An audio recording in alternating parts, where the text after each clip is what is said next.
Praise lord. ఈరోజు దేవుని వాగ్దానము తేదీ మార్చి 25, 2025.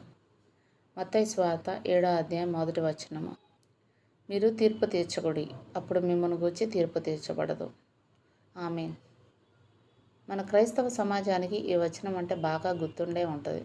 కానీ ఈ మాటలో ఉన్న పరిపూర్ణ సారాంశాన్ని అర్థం చేసుకోవడంలో మాత్రం ఫెయిల్ అయ్యారని చెప్పాలి.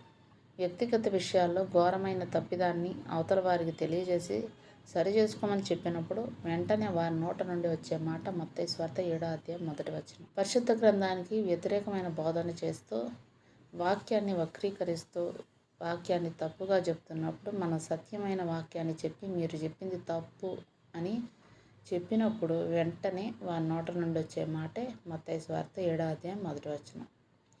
క్రైస్తవుడు అయిన ప్రతి ఒక్కరూ మొట్టమొదట మత్తయి సువార్త 7వ అధ్యాయం 1వ వచనం నుండి 5వ వచనాల వరకు యేసు పలికిన బోధలో ఎవరిని దృష్టిలో పెట్టుకొని ఎవరి గురించి ఎందుకు చెప్పారో తెలుసుకోవాలి.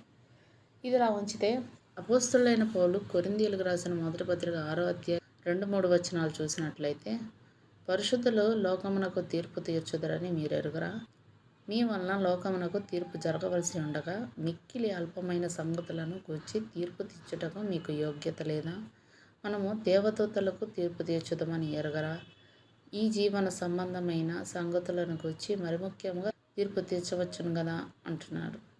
మత్తయి సువార్త 7వ అధ్యాయం 1వ వచనంలో తీర్పు తీర్చకుడి అని మాట ఉంటే, అపోస్తలుడైన పౌలు కొరింథీయులకు రాసిన మొదటి పత్రిక 6వ అధ్యాయం 2-3 వచనాల్లో తీర్పు తీర్చమని చెప్తున్నాడు. మనం ఈ మాటలను ఎలా అర్థం చేసుకోవాలి? పరిశుద్ధ గ్రంథంలో ఉన్న ఆదికాండం మొదలుకొని ప్రకటన గ్రంథం వరకు గల 66 పుస్తకాల్లో మనకు ముఖ్యంగా 2 తీర్పులు కనబడుతున్నాయి. మొదటిగా దేవుని తీర్పులు, రెండవది మనుషుల తీర్పులు. అయితే ఈ 5 వచనాలు చదివినట్లయితే ఇందులో దూలము అంటే మనిషిలో ఉన్న బలహీనత లేదా తప్పు లేక పాపం. ఈ వచన వివరణలోకి వెళ్తే అవతల వారిలో ఉన్న నలుసును గుర్తించిన నీవు నీ కంటిలోనున్న దూలాన్ని మొదట గుర్తుంచుకోవాలని చెప్తున్నాడు. అంటే అవతల వాళ్ళ బలహీనతలపై ఎప్పుడు శ్రద్ధ చూపడం కంటే మొట్టమొదట మన బలహీనతల గురించి చూసుకోవాలి. 24 గంటలు అవతల వాళ్ళలో ఉన్న బలహీనతలు ఆలోచిస్తూ తమకు తాములో చేస్తున్న ఘోరమైన బలహీనతలను ఆలోచించకుండా అవతల వారి తీర్పు దేవునికి నచ్చని తీర్పు కనుక ఇటు తీర్పు తీర్చకూడే అంటున్నాడు. మన బలహీనతలు ఏనాడు పట్టించుకోక ఎప్పుడు అవతల వాడి గురించి తీర్పులు తీరుస్తున్న మనం చేసేది దేవునికి నచ్చని తీర్పులు కనుక మత్తయి సువార్త 7వ అధ్యాయం 1వ వచనం నుండి 5 వచనాల వరకు తీర్పు తీర్చకూడదని చెప్పాడు.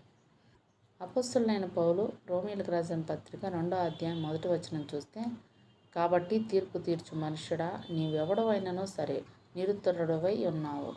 దేని విషయంలో ఎదుటి వానికి తీర్పు తీర్చుచున్నావో దాని విషయంలో నీవే నేరస్తుడవని తీర్పు తీర్చుకొనుచున్నావు. ఎలా అనగా తీర్పు తీర్చు నీవును అట్టి కార్యములని చేయుచున్నావు కావా? అట్టి కార్యములు చేయువారికి తీర్పు తీర్చు వాటిని చేయుచున్న మనుషుడా, నీవు దేవుని తీర్పు తప్పించుకుందామని అనుకుందువా? అనగా అవతలి వాళ్ళను తప్పు అని తీర్పు తీర్చుతున్నవారు ఆ తప్పనే మీరు చేస్తున్నప్పుడు ఇట్టివారు దేవుని తీర్పును తప్పించుకోలేడని ఈ వచనంలో అర్థమవుతుంది. కాబట్టి తీర్పు తీర్చే మనము ఏ విధంగా ఉన్నామో మనల్ని మనం పరిశీలించుకొని దేవుడిచ్చిన ఈ వాగ్దానాన్ని స్వతంత్రించుకుందాం. ఆమేన్. దేవుడు తన పరిశుద్ధ వాక్యాన్ని మనం వినికిడియందు దీవించునుగాక. ఆమేన్.